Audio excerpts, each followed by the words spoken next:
30 വയസ്സ് കഴിഞ്ഞവരിൽ മുട്ടുവേദന കൂടി വരുന്നതായി പഠനം. കാൽമുട്ടിലെ ഘടനാപരമായ മാറ്റങ്ങൾ, അതായത് നേരിയ തരുണാസ്ഥി വൈകല്യങ്ങൾ, ചെറിയ അസ്ഥിസ്പർശ് എന്നിവ 30 വയസ്സുള്ള വ്യക്തികളിൽ പലപ്പോഴും രോഗലക്ഷണങ്ങളില്ലാതെ കാണപ്പെടുന്നുണ്ട്. കാൽമുട്ടുകൾ സംരക്ഷിക്കാനും മുട്ടുവേദന അകറ്റാനും ജീവിതശൈലിയിൽ നാം ശ്രദ്ധിക്കേണ്ട ചില കാര്യങ്ങളെക്കുറിച്ചാണ് ഇന്നത്തെ ഇൻഫോടോക്ക് പറയുന്നത്. കാൽമുട്ട് വേദന ഒരു വാർദ്ധക്യ പ്രശ്നം മാത്രമല്ല, 30കളിലും 40കളിലും പ്രായമുള്ള ആളുകളെ ഇത് കൂടുതലായി ബാധിക്കുന്നു. ശ്രദ്ധിച്ചില്ലെങ്കിൽ ഓസ്റ്റിയോ ആർത്രൈറ്റിസിന് കാരണമാകും. അമിത ശരീരഭാരം കാൽമുട്ട് സന്ധികളിൽ സമ്മർദ്ദം വർദ്ധിപ്പിക്കുകയും തേയ്മാനം ത്വരിതപ്പെടുത്തുകയും ചെയ്യുന്നു. ശരീരഭാരം കുറയ്ക്കുന്നതും വ്യായാമം ചെയ്യുന്നതും കാൽമുട്ടിനെ ആരോഗ്യകരമായി നിലനിർത്താനും സഹായിക്കുമെന്ന് ഗവേഷകർ പറയുന്നു. പതിവായി വ്യായാമം ചെയ്യുന്നത് കാൽമുട്ടിന് ചുറ്റുമുള്ള പേശികളെ ശക്തിപ്പെടുത്തുകയും സന്ധികളുടെ സ്ഥിരത മെച്ചപ്പെടുത്തുകയും ചെയ്യുന്നു.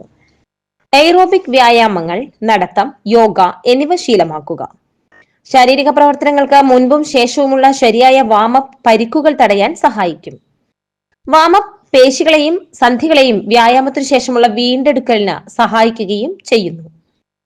ശരിയായ ചെരുപ്പുകളും ഷൂസുകളും ധരിക്കുന്നത് കാൽമുട്ടുകളിലെ സമ്മർദ്ദം കുറയ്ക്കും. പാദങ്ങൾ ശരിയായി വിന്യസിക്കുന്ന പാദരക്ഷകൾ തെറ്റായ സ്ഥാനം തടയുകയും കാൽമുട്ട് വേദനയ്ക്കുള്ള സാധ്യത കുറയ്ക്കുകയും ചെയ്യും. ദീർഘനേരം ഇരിക്കുന്നത് കാൽമുട്ടിനെ താങ്ങി നിർത്തുന്ന പേശികളിൽ കാഠിന്യത്തിനും ബലഹീനതയ്ക്കും കാരണമാകും. ഡ്യൂട്ടിക്കിടെയാണെങ്കിലും ഇടയ്ക്കിടെ നടക്കുന്നത് കാൽമുട്ട് സന്ധിയിലെ സമ്മർദ്ദം കുറയ്ക്കും. സന്ധികളുടെ ലൂബ്രിക്കേഷൻ ആവശ്യമായ ജലാംശം അത്യാവശ്യമാണ്. നിർജ്ജലീകരണം സൈനോവിയൽ ദ്രാവകം കുറയുന്നതിനും കാൽമുട്ട് സന്ധിയിലെ തേയ്മാനത്തിനും കാരണമാകും. കാൽഷ്യം, വിറ്റാമിൻ ഡി എന്നിവയുടെ മതിയായ ഉപഭോഗം അസ്ഥികളെ ആരോഗ്യത്തോടെ നിലനിർത്തും.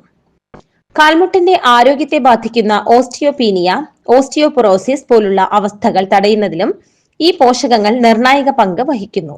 കാൽമുട്ടിൽ സ്ഥിരമായി അസ്വസ്ഥത അനുഭവപ്പെടുന്നുണ്ടെങ്കിൽ ഉടൻ തന്നെ ഒരു ആരോഗ്യ വിദഗ്ധനെ സമീപിക്കുക.